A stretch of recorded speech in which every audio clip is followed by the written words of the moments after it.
I still can't forget the man I met when I was young, the man who scared me most in the world. However, I still don't know his face. If only I could know his face, I could report him to the police now. The terrible memory from back then is still vivid in my mind as if it were yesterday. It was 20 years ago, during a hot summer when I was a middle school student. I lived in the countryside and played with my friends by the river and in the mountains every day. However, my grandmother always warned me not to go to the mountains at night, saying that faceless people roamed there, but I just thought she was trying to scare me. However, later I realized that my grandmother's words were not a joke to scare me. One day, my friend and I were playing in the mountains and didn't realize how late it was getting.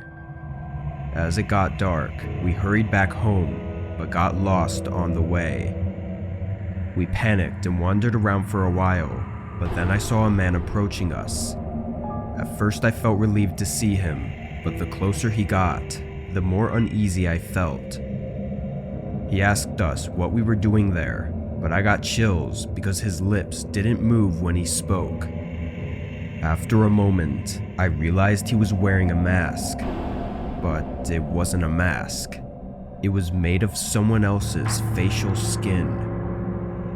At first, I thought it was fake, but when I looked closely, I saw that it was real, and I saw several twisted marks between the skin. Suddenly, he picked up a rock and hit my friend's head.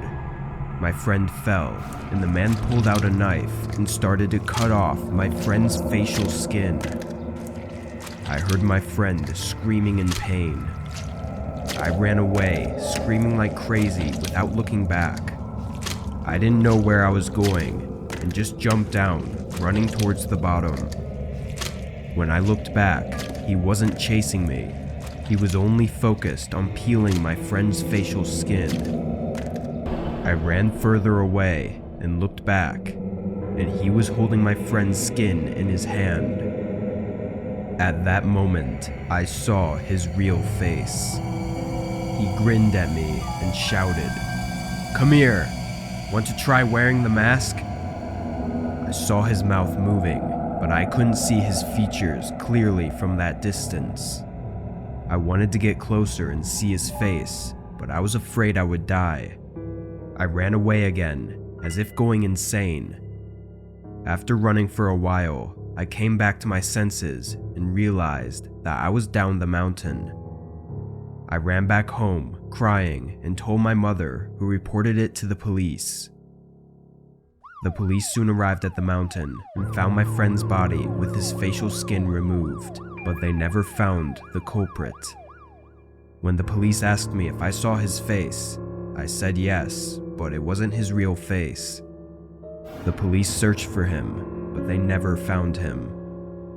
Afterwards, the village was abuzz for a while, but as time passed, it gradually faded from my memory. After that day, no one went to the mountain again.